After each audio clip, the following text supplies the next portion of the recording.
A nurse places a healthy baby next to a dying twin, and what happened left everyone speechless.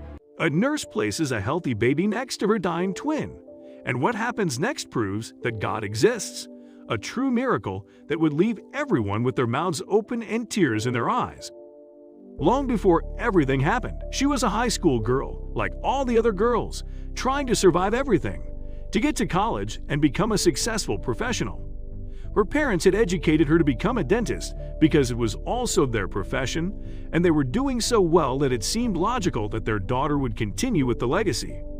After all this way, she would not miss anything because they had already walked the path of effort and sacrifice, and now their daughter would not have to go through any of that. Catalina was also convinced that this would be her destiny, that after graduating and starting to work with her parents, she would find a good man with whom to share the rest of her life and who would agree with her in one of her most important convictions, that of not having children. Although she liked children, and they usually got along well with her, Catalina was convinced that children were not her thing. She did not want to lose her freedom, but more than that, she did not want to see a loved one suffer in a world in which it was increasingly difficult to survive, and she did not lack anything, nor would her son lack anything if this were to happen. But she did not want it. When she arrived at the university, she'd also realized that having everything can sometimes be counterproductive. She had to live alone for the first time, and although she could have an apartment in the city for herself, she had no one to cook for her, clean her house, and wash her clothes for a while. She paid someone to do it all. But then she realized that she was spending too much money, not only on that but on her lifestyle, with daily outings with her friends and shopping for clothes, jewelry, and perfumes. So she had to choose between her social life and her private life, and she preferred to keep her social life intact. So she had to learn by force to cook, to do housekeeping, and to turn on a washing machine to pay her bills, and to be aware of the dates so that no payment was due. And she hated being an adult for the first time. And that was when she realized the fact that her parents had never taught her to fend for herself, and had put everything on a silver platter was the reason why now everything seemed so complicated and sacrificed. She also realized that if it was so hard for her to take care of herself, it would be twice as hard if she had to take care of someone else, which only reinforced her desire not to have children. She decided to avoid pregnancy at all costs and underwent surgery to tiger fallopian tubes, even though she took care of herself all the time as if she was fertile every day of the month and required the same care from her partners. She was about to graduate as a dentist, and she had already started working with her parents. By that time, she had a boyfriend with whom she had been in a relationship for a year. He was a boy whom Catalina's parents adored because he was extremely friendly, came from a good family, and had expressed his intention to marry Catalina since he met her. He had his apartment and a brand new family business that would make their daughter even more comfortable than they did, and that made them happy. Plus, he seemed sincerely in love, so there was nothing more he could ask of life. However, Catalina, who had decided children so long ago, had never taken the time to talk sincerely with her boyfriend about the subject. He knew that his girlfriend did not want to have children, and neither did he. But he had never delved into the matter because he agreed with her not to have children at that time, and he believed that she felt the same way, but instead, he left the door open for the future. Several years later, he did not know that Catalina was talking about never having children until the night he asked her to marry him.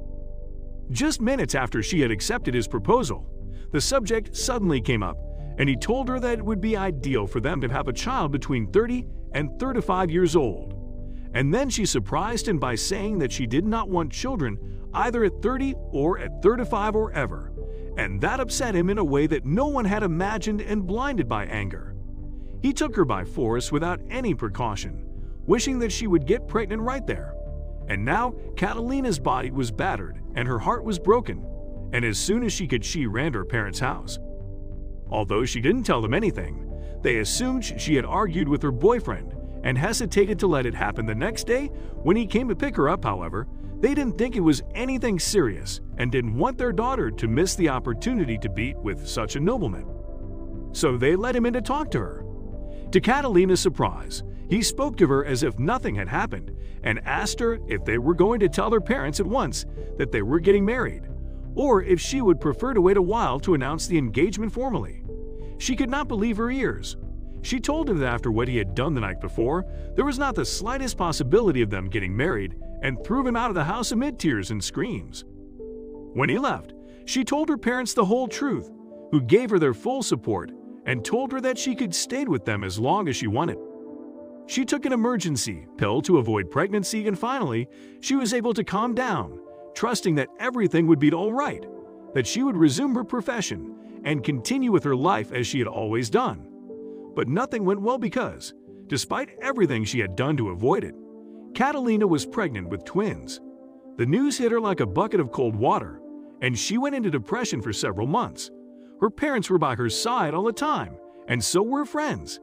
Everyone tried to calm her down and help her, but it was not until she was a month away from giving birth that Catalina was able to accept her reality and reconcile herself with the idea of being a mother. She achieved it because that day, in an ultrasound, she saw that her children were holding hands in the womb. They loved each other so much, even without being born, that Catalina understood that she would also love them with all the strength of her heart, and she could finally wait calmly for the moment of the birth of her adorable creatures. She knew it was not going to be easy, but she had faith that the hardest part was over, namely, what she had to live through with her ex-boyfriend. Unfortunately, Catalina was wrong because no amount of pain could have prepared her for the pain a mother can feel at the prospect of losing a child. The delivery went smoothly, but minutes later the doctor told her that she should prepare herself because one of the two babies might not survive. He was smaller than normal and had been born with a very weak heart, and his heartbeat was getting slower and slower while the other baby had been born completely healthy and at his normal weight. And Catalina felt herself going crazy when she received the news. The weaker baby could not be held in her arms because he had been taken directly to an incubator. And as she held her other son, she saw in the expression on his face that he was also suffering from feeling separated from his little brother, the one he had held in his hands and with whom he had shared the womb for so long. So she asked a nurse to take the baby to the incubator with her other son, so that if it was God's will, at least the two babies could say goodbye. The nurse agreed, even though it was not allowed, and only a few minutes had passed when a supremely tender scene brought tears to her eyes. There was the healthy baby who had found a way to embrace his little brother, as if he wanted to transmit his strength to him, and the miracle that no one believed possible happened. It only took a few minutes of cuddling for the baby's heart to start beating normally. It only took a couple more weeks in medical care for Catalina to leave the hospital with her two babies, completely happy, because they were both in perfect health. Love had worked a miracle, and she would never tire of giving thanks every day of her life for her two children.